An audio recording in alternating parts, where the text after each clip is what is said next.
Assalamualaikum warahmatullahi wabarakatuh. Sebelumnya perkenalkan nama saya Jamaluddin Alafgoni, NIM 1804411000062, Prodi Sistem Informasi 2018. Pada kesempatan kali ini saya akan menjelaskan mengenai kerja praktek saya, yaitu membuat buku tutorial yang berjudul Tutorial Forecast menggunakan metode ARIMA dengan bahasa pemrograman Python. Studi kasus COVID-19.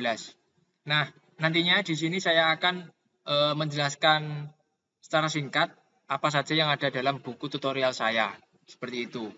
Langsung saja kita masuk ke selanjutnya. Pembahasan, tentunya di pembahasan buku saya ini ada 6 bab, yaitu yang pertama pengenalan forecasting, yang kedua dasar pemrograman, yang ketiga instalasi Jupyter Notebook, yang keempat ada library pada Python, yang kelima time series menggunakan ARIMA, dan yang terakhir adalah nanti ada implementasi. Nah, kita langsung ke pembahasan ke bab yang pertama, perihal pengenalan forecasting. Nah, di sini nanti kita hanya sedikit mereview saja ya, tidak semuanya saya masukkan ke dalam video ini. Yang pertama adalah definisi forecasting. Nah, apa sih itu forecasting? Nah, forecasting merupakan sebuah proses perkiraan atau pengukuran jumlah suatu data pada suatu waktu tertentu yang akan datang. Dengan cara menganalisis secara ilmiah menggunakan metode tertentu. Metode yang biasa digunakan dalam forecasting adalah metode statistika. Forecasting merupakan ilmu dasar dalam berbagai macam perkiraan di mana forecasting sangat dibutuhkan untuk melihat suatu data pada masa depan dengan menggunakan sebuah sistem perhitungan tertentu. Jadi seperti itu definisi singkat forecasting. Kemudian kita lanjut macam-macam metode forecasting. Apa sih metode forecasting dan macam-macamnya? Metode forecasting adalah proses kuantitatif dalam penentuan apa yang akan terjadi pada masa yang akan datang, yang berpedoman pada data konkret dari data historis. Metode forecasting sangat dibutuhkan karena dapat meringankan proses analisis secara intens pada data historis yang ada. Nah, di bawah ini merupakan beberapa model forecasting. Yang pertama, ada forecasting subjektif. Yang kedua, forecasting ekonomik dan struktural. Yang ketiga, forecasting deterministik. Yang keempat, forecasting ad hoc. Dan yang terakhir, ada forecasting data berkala. Nah, tadi itu adalah macam-macam metode forecasting. Sekarang kita akan lanjut. Kita lanjut ke time series. Time series ini apa? Nah, time series adalah sebuah kumpulan data yang sudah didokumentasikan dan dikelompokkan dalam waktu-waktu tertentu. Waktu-waktu tersebut biasanya adalah berupa data harian, data mingguan, data bulanan, bahkan data bertahun-tahun. Nah, selanjutnya kita lanjutkan pada bab 2, yaitu mengenai dasar pemrograman. Nah, kita akan berkenalan dengan Python Programming. Nah, pada kasus ini kita memakai interpreter yang populer dan paling familiar digunakan di khalayak ramai, yaitu Jupyter Notebook yang diinstal melalui software yang bernama Anaconda Data Science Platform. Untuk saat ini hanya tersedia Anaconda dengan versi Python 3.8. Pada saat buku ini dibuat, Python terakhir yang dirilis sudah sampai versi 3.9. Nah, Python memiliki beberapa kelebihan yaitu ekspresif, portable, object-oriented, dan GUI-based. Seperti itu pengenalan singkat dari Python. Kemudian kita lanjut ke tipe data. Nah, kita tidak boleh sembarangan saat penamaan variabel apapun itu ya. Sejatinya variabel asli tidak bisa secara langsung diketik pada sel. Jika hal tersebut terjadi, maka akan menimbulkan ambiguitas dalam kode program yang sedang kita kerjakan. Adapun macam-macam variabel pada Python, yang pertama ada integer, yang kedua string, yang ketiga boolean, dan keempat float, yang terakhir adalah variabel. Seperti itu untuk tipe data. Mungkin teman-teman sudah familiar mengenai tipe data. Kemudian kita lanjut ke looping. Nah, fungsi looping adalah digunakan untuk mengulangi sebuah urutan atau fungsi, tuple, daftar, kamus, string. Nah, fungsi looping kurang lebih layaknya pemanggilan fungsi for dalam bahasa pemrograman yang lain. Dengan fungsi looping, kita bisa melakukan beberapa pernyataan sekaligus dalam sebuah item dalam daftar, tuple, set, dan lain-lain. Contoh dari penggunaan looping adalah misal kita di sini klikkan fruits, di sini ada apple, banana, cherry, kemudian for x in fruits, print x. Jadi munculnya adalah seperti itu, apple, banana, dan cherry. Itu singkatnya. Saya kira teman-teman juga sudah lebih paham dari saya. Kemudian kita lanjut ke operator logika. Implementasi logika pada Python Programming memiliki kemiripan dengan pemrograman yang lain, di mana penggunaan fungsi if, else, dan else if Penggunaan operator logika yaitu if dan juga operator boolean. Contoh di sini misal two leg true, has wing true. Kemudian if two leg and has wing, print it's a bird. Nah, jadi itu it's a bird karena punya two leg and has wing. Penggunaan operator else if kita bisa ketikkan kode seperti ini. Sama seperti yang di atas. If two leg and has wing, print it's a bird. If not two leg and has wing, print it's not a bird. It's a bird karena yang atas two leg and has wing. Seperti itu. Struktur data, kita lanjut. Pada proses data science dan big data, struktur data adalah komponen yang paling vital, yang paling dibutuhkan. Hal tersebut dikarenakan struktur data digunakan agar bisa menjadikan wadah kumpulan dataset yang pada tahap berikutnya akan dilakukan analisa. Seorang data scientist tidak sembarangan menggunakan struktur data pada Python. Biasanya data scientist menggunakan 3 struktur data. 3 struktur data tersebut adalah list, dictionary, dan data frame. Sebenarnya tidak hanya itu, Python masih memiliki struktur data satu lagi, yaitu struktur data tersebut yaitu tuple. Seperti itu. Lalu kita masuk kepada bab yang ketiga, yaitu perihal instalasi Jupyter Notebook. Nah,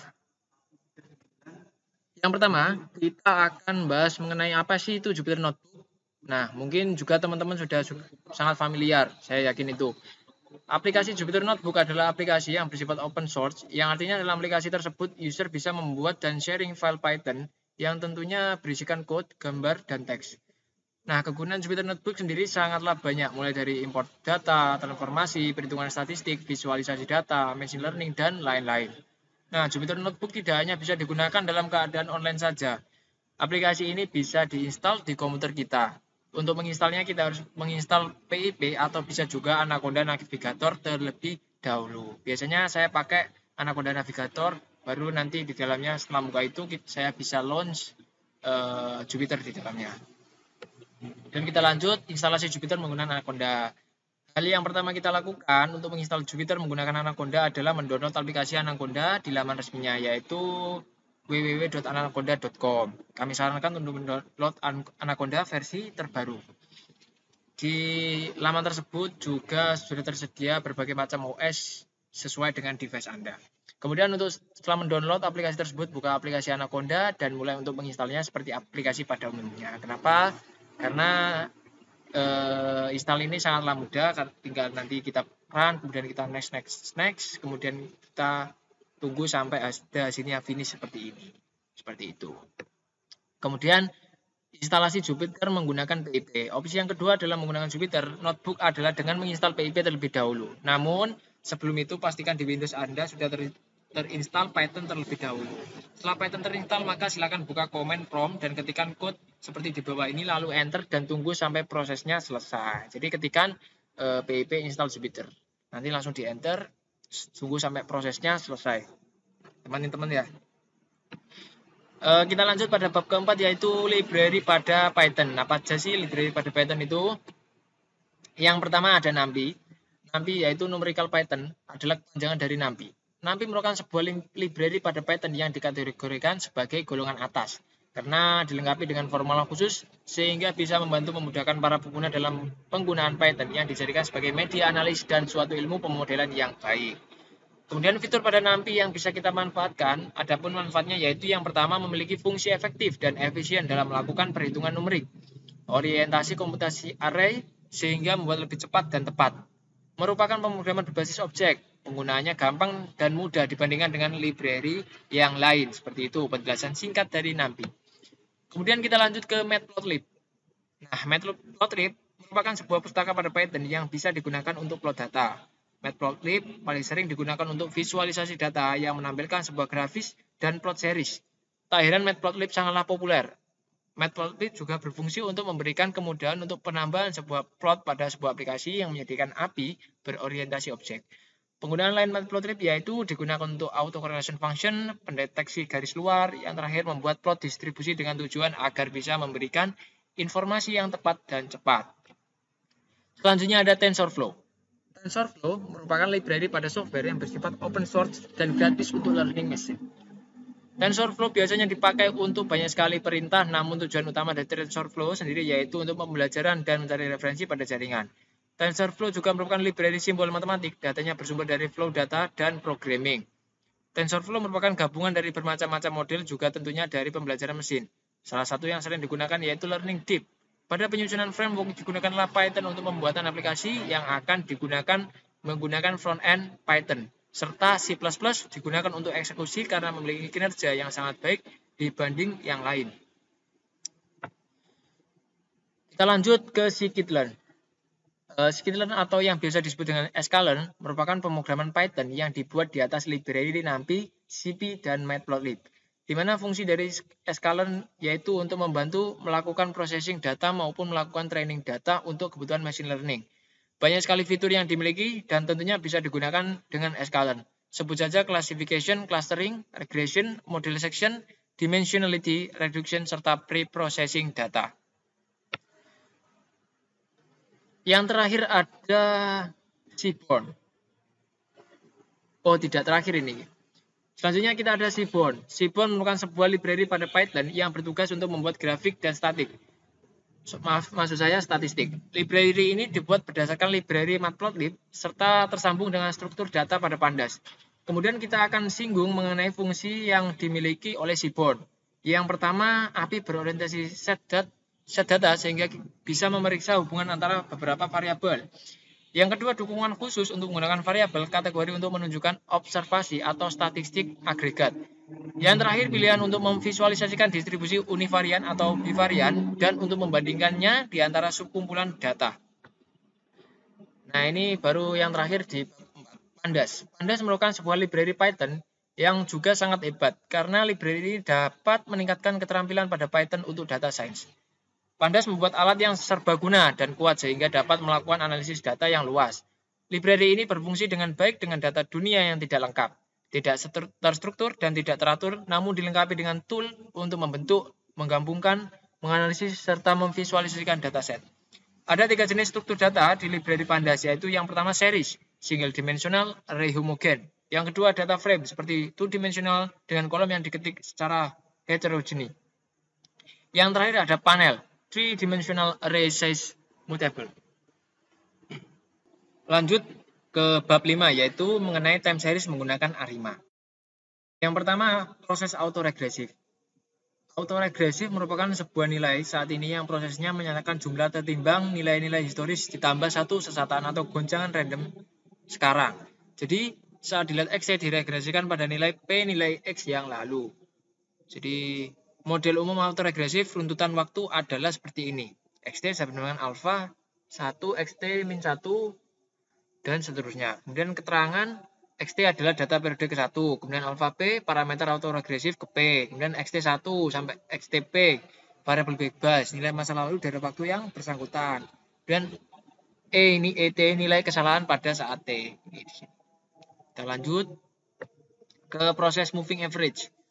Proses moving average merupakan sebuah proses stokastik berupa model runtun waktu statistik yang memiliki karakteristik data periode sekarang merupakan kombinasi linear dari white noise sebelumnya dengan bobot tertentu. Nah, model umum proses moving average merupakan XT sama dengan ET dikurangi B1 ET min 1. Keterangan XT data periode ke T, BQ parameter moving average ke Q. Kemudian ET min 1, ET min 2 itu adalah variabel bebas, nilai masa lalu deret waktu yang bersangkutan. Kemudian ET sama dengan nilai kesalahan pada saat T. Seperti itu proses moving average dan autoregresif. Kita lanjut ke ARIMA. Proses ARIMA atau PDQ merupakan sebuah runtutan waktu non stasioner yang setelah diambil selisih lag tertentu atau dilakukan pembedaan menjadi data stasioner yang mempunyai model AR derajat P dan MA derajat Q. Model ARIMA PDQ dinyatakan dalam rumus sebagai berikut. Model ARIMA PDQ dinyatakan A, alfa P, B 1 min B, kemudian D, XT sama dengan B0 T, BQ, B, E, T, di mana A, alfa P atau B sama dengan 1 min A1B. Seperti itu. Kemudian merupakan operator AR yang stasioner. Bisa dibaca teman-teman ya. Lebih jelasnya nanti di buku saya atau di referensi yang lain. Jika P sama dengan 0, kita lanjut, maaf. Jika P sama dengan 0, maka model ARIMA PDQ disebut juga integrated moving average yang mana modelnya dinotasikan 5 DQ. Jika Q sama dengan 0, maka model A5 PDQ. Disebut juga autoregressive integrated, dinotasikan dengan ARI, PD. Seperti itu. Nah, lanjutnya kita bahas mengenai implementasi. Nah, tadi kan kita bahas A5. Nah, pada model ini kita bahas mengenai, kita gunakan model SARIMA. Perbedaan A5 dan SARIMA sendiri yaitu hanya terletak pada ACF dan PHF-nya. Sebenarnya sama, cuma di sini SARIMA itu ada nilai musimannya. Jadi nanti ACF PHF-nya kalau dari ARIMA atau autocorrelation function atau partial correlation function-nya itu hanya 1 kali. Nah, di SARIMA ini terjadi 2 kali. Jadi seperti itu singkatnya. Langsung saja kita mulai dari yang pertama. Nah, yang pertama yang saya lakukan pada buku tutorial saya, yaitu maksud saya program saya di buku tutorial ini, saya lakukan import library. Jadi bisa dilihat di situ ada import warning, import NumPy, Pandas, Matplotlib, CP, dan yang lain-lain. Nah, kita akan bahas satu-satu. Pada file di atas ada beberapa fungsi yang dipanggil, yang memiliki tugas masing-masing, yaitu yang pertama import warnings. Fungsinya untuk menonaktifkan peringatan Python. Kemudian import NumPy, fungsinya untuk operasi vektor dan matriks, atau bisa juga dikatakan untuk mengelola array dan array multidimensi. Selanjutnya ada import Pandas, fungsinya untuk membaca file yang memiliki macam-macam format lainnya, CSV, TXT, dan TXT. Lanjut, gak sampai di situ, ada juga from CP, fungsinya untuk mengelola operasi aljabar dan matriks serta operasi file lainnya. Matplotlib fungsinya untuk membantu memvisualisasikan data menjadi lebih indah dan rapi. Seaborn merupakan library untuk visualisasi data yang berada di atas Matplotlib yang memiliki fungsi untuk visualisasi data agar lebih mudah digunakan. Import stat model fungsinya yaitu pemodelan statis yang sudah diestimasikan dan juga dilakukan uji statistisnya dan identifikasi data tersebut. Import datetime fungsinya untuk manipulasi data datetime. Import time delta fungsinya untuk menambahkan hari dengan menggunakan script Python. Kemudian SNS plot style merupakan sebuah fungsi agar bisa memilih seaborn preset atau memiliki kata lain memilih tema. Nah, setelah import library, saya lakukan import dataset. Pada kasus ini dilakukan import dari API dikarenakan studi kasusnya COVID-19, maka datanya harus benar-benar aktual sehingga digunakanlah API ini.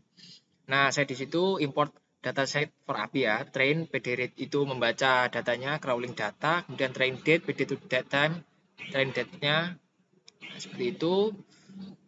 Dimunculkan train tail seperti itu jadi datanya. Selanjutnya kita menghapus kolom. Nah, pada kasus ini yang diambil hanya total kasusnya saja untuk forecasting data, sehingga untuk kolom lain harus dihapus. Nah, total kasus ini juga hanya untuk total kasus terkonfirmasi setiap harinya. Jadi diambil seperti itu. Kemudian di sini kolomnya dijabarkan, terus di drop, trend statusnya, trend drop recovered disease, trend reset index, trend drop akhirnya status. Jadi recovered disease di drop. Jadi hanya tersisa confirm seperti itu. Kemudian train tail kita tampilkan di sini datanya sampai akhir, sampai itu kan 26 di sini. Kemudian di situ kita salin datanya ke data frame agar data aslinya masih ada di sini. Seperti itu. Jadi demikian dari penghapus kolom, kita lanjut ke plotting data. Plotting data dilakukan dengan maksud mengetahui data saat ini seperti apa sih grafiknya. Jadi seperti ini grafiknya dari data tersebut. Nah, kita gunakan fungsi sns.lineplot. Kemudian ada date, ada tt-nya seperti itu. Nah, ini date-nya, ini adalah total kasusnya. Yang di kiri, yang di bawah adalah date-nya. Jadi dari tahun 2020 bulan 3, artinya bulan Maret sampai 2021 bulan 7, yaitu bulan Juli. Setelah plotting data kita lakukan kolom indeks. Jadi kita mengatur kolom tanggal sebagai kolom indeks karena perkiraan akan dilakukan pada kolom ini. Menjadikan kolom TT sebagai data float untuk kebutuhan perhitungan statistik. Jadi kolom TT ini dijadikan float agar dibuat perhitungan statistik nantinya. Jadi yang tadinya 81 jadinya 81.0. Nah, tadi kan udah dijelaskan di atas ada tipe data, ada integer, ada string. Jadi di sini float, bikin float. Jadi seperti itu. Kita lanjut ke identifikasi data. Nah, pertama kali yang dilakukan pada forecasting yaitu melakukan identifikasi terhadap data yang akan digunakan terlebih dahulu. Apakah data tersebut mengandung tren atau maupun seasonal. Nah, benar sekali. Karena apa? Karena pada proses ARIMA itu tidak boleh adanya data tren. Datanya harus stasioner. Artinya apa? Datanya harus berfluktuatif pada nilai-nilai tertentu. Kalau tren kan masih ada naik turun, tidak beraturan seperti itu. Nah, kita di sini bisa lihat untuk codingannya juga from start model, seasonal import, seasonal decompose, result maksud saya seasonal decompose, train DFTT. Nah, itu mengambil TT-nya, maksud saya total kasusnya tadi. Kemudian di ini plotnya, plot figur, result plot. Nah, size-nya 20 12 kali 12 seperti itu. Nah, bisa kita lihat di sini kalau ada tren kenaikan di baris di kedua ini loh, kolom kedua. Nah, itu ada tren. Jadi seperti itu. Jadi perlu adanya differencing untuk selanjutnya. Nah, kita lanjut ke analisis data. Uji augmented bagi Fuller digunakan untuk menemukan mean standar deviasi dari seri data dan melakukan tes tambahan yang lebih lengkap. Jadi untuk informasi saja, uji augmented ini tidak hanya satu-satunya, ada juga Blocksox itu di Minitab maksud saya ada itu. Tidak hanya uji augmented. Tapi di sini saya menggunakan uji augmented di Fuller. Digunakan untuk menemukan mean standar deviasi dari seri data dan melakukan tes tambahan yang lebih lengkap. Di sini saya untuk mencari mean standar deviasi dan nilai STD-nya. Seperti ini. Kemudian saya lanjut. Nah, dari sebelumnya ini, maka dihasilkan seperti ini. Nah, pada pengujian pertama ini datanya memang benar-benar belum stasioner. Hal tersebut ditandai dengan adanya informasi dari slide no stationary pada p-value-nya. Artinya apa? Ini datanya belum stasioner. Dan di sini p-value-nya belum 0, masih 0,024. The series is like no stationary. Artinya datanya belum stasioner. Dan kita lanjut ke differencing. Karena tadi datanya belum di stasioner, maka tadi saya di awal sudah bilang karena datanya harus di differencing terlebih dahulu. Nah, karena datanya belum stasioner, maka kita lakukan differencing dengan cara mengubah deret menjadi stasioner menggunakan metode differencing. Shift operator menggeser kolom TT dari DF sebanyak 4 tempat dan diambil selisihnya. Seperti itu, first diff, train DF TT, shift 4.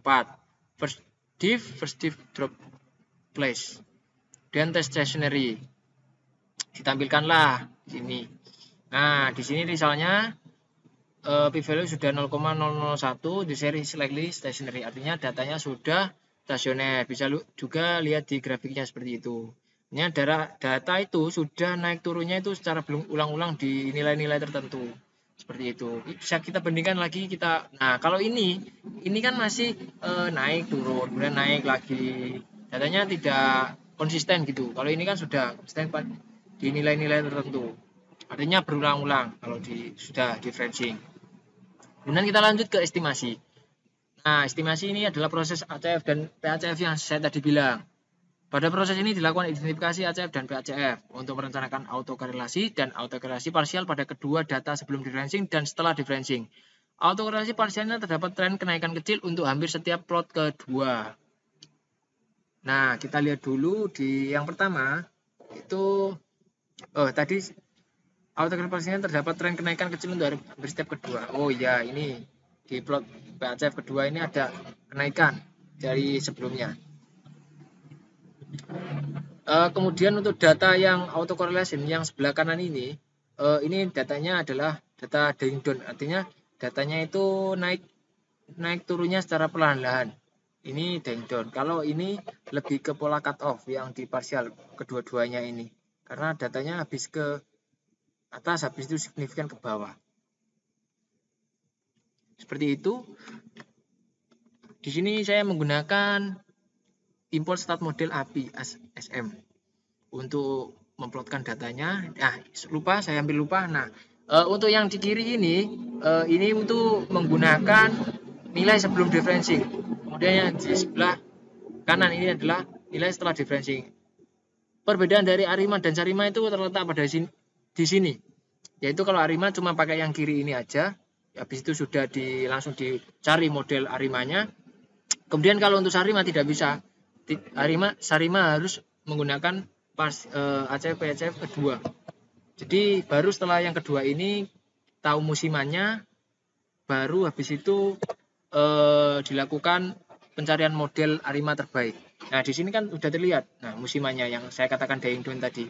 Nah, ini kan musiman di leg ke berapa ini? 5 atau 4 ini. Kan terjadi secara berulang-ulang terus. Seperti itu. Jadi itu yang dinamakan Sarima. Jadi Sarima itu ada musimannya. Saya kira itu, kemudian kita lanjut ke pemilihan model. Nah, dalam proses ini karena dilakukan pemilihan model Arima terbaik dan diagnosis checking, kita dapat melihat korelasi yang berulang pada autocorrelation function dan partial autocorrelation function, sehingga kita harus memilih model Sarima. Nah, akhirnya model Sarima yang dipilih, karena ini saya pakai Jupyter, akhirnya saya seperti ini hasilnya. Pakai library, kemudian ada Jungbox, prop key. Kita juga kalau pakai Minitab akan hasilnya ada seperti ini, ada Jungbox, prop key, kemudian ada Jargoebera, prop, seperti itu.